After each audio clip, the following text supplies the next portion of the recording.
O jornalista Nuno Adeias, então, na estação da Trindade, na cidade do Porto, com esta ação que vai decorrer ao longo de todo o dia. Digo-lhe agora que, para analisarmos precisamente estes dados, temos o gosto de ter connosco em estúdio Adelino Soares, é coordenador do Núcleo do Porto do Movimento Erradicar a Pobreza, a quem agradeço a presença aqui no Mundo Local. Ora, nós podíamos ler, precisamente neste direto, que o central para erradicarmos a pobreza é combater as causas e exigir as soluções. Já fizemos aqui um diagnóstico destes dados do ponto de vista europeu e, sobretudo, do ponto de vista nacional. Perguntava-lhe, Adelino, quais são estas causas e quais são as possíveis soluções?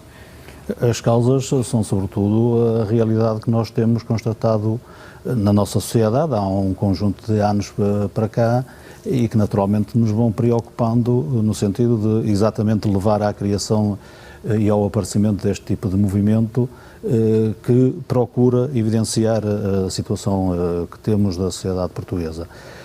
Há questões que nos passam, que nos dizem diretamente a respeito da pobreza, há a preocupação da nossa parte em alertar as pessoas de forma a que permanentemente sejam capazes de ser chamadas à atenção para participarem nesta denúncia e neste alerta, porque nós constatamos também que, apesar de uma imensidão de milhares e milhares de portugueses que vivem em situação de pobreza, há uma constatação que é o facto de um certo envergonhamento, um grande grau de envergonhamento relativamente à sua condição. Muito bem, já lá vamos precisamente a essa questão da pobreza envergonhada. É um fenómeno muito conhecido, nomeadamente fruto da crise económica, que levou milhares e milhares de pessoas para a pobreza, algumas delas com grande dificuldade para fazerem apenas uma refeição completa por dia, para percebermos o impacto que isto tem na vida familiar de cada um.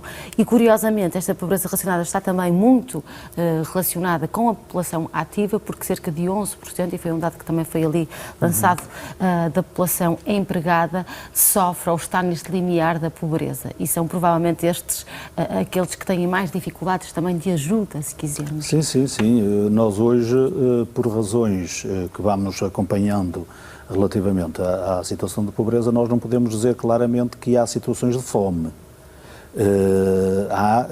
É de facto esta situação de empobrecimento da população.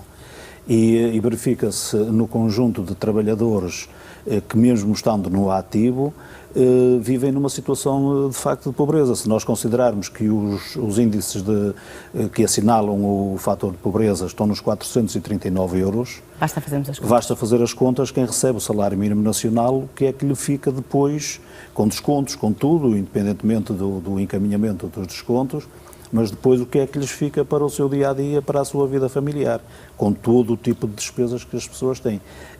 Isto agrava na medida em que, independentemente de ter havido com alguma regularidade nestes últimos anos o aumento do salário mínimo nacional, independentemente de considerações que possam ser feitas, se é muito, se é pouco, se devia ser mais, isso é outra questão. Que é facto é que ainda não chega, porque temos estes números. O que é o facto é que não chega, porque depois isto arrasta por acumulação, tendo em conta questões de contratação, de trabalho, de novos acordos salariais e tudo, arrasta para um conjunto, para um acrescento enorme de milhares e milhares, de centenas de milhares de trabalhadores que se vêem de imediato com o salário mínimo.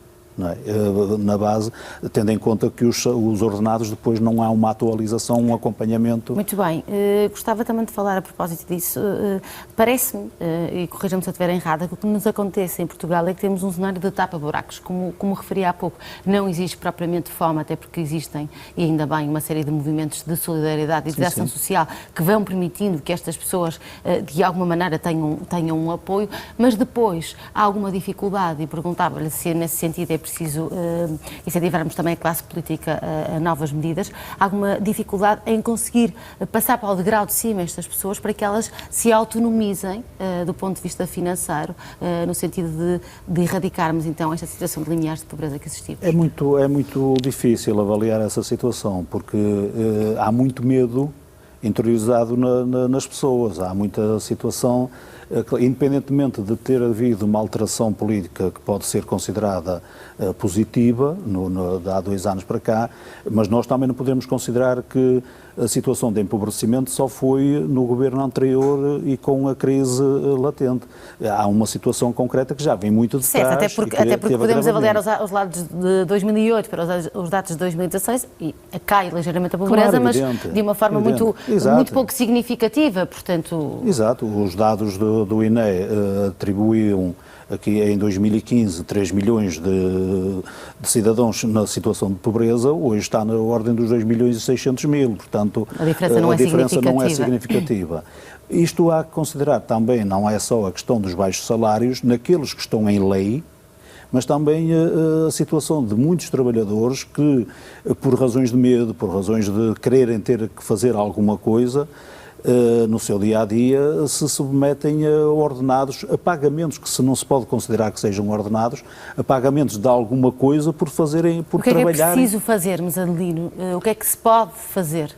A primeira questão que nós, e partindo do princípio de toda a ação que o movimento tem realizado, tem desenvolvido ao nível do país, nós naturalmente vamos aproveitando a data que estamos a passar hoje, 17 de outubro, mas também há todo um conjunto de iniciativas que vão sendo feitas no dia-a-dia. Nós já estamos a apelar, já temos entregue na Assembleia da República um abaixo-assinado com cerca de 7.000 assinaturas, com o objetivo de levar a que a própria Assembleia da República discuta em plenário esta situação. Não dizemos que os governos não têm discutido, os governos e a Assembleia da República no seu conjunto não têm discutido esta situação do empobrecimento, mas é preciso medidas concretas. Mas é preciso também levar ao plenário de forma a que depois algumas medidas tenham que ser apontadas para resolver a situação. Muito bem, Adelino, foi um gosto estar consigo. Espero que volte aqui com notícias melhores daqui a 2 ou 3 anos. Esperemos que cá venha com dados mais animadores. E gostávamos de agradecer o facto de, como foi dito na peça, também estarem a fazer um serviço público ao envolverem-se nesta discussão. É nosso dever. Muito obrigada. Foi um gosto estar consigo.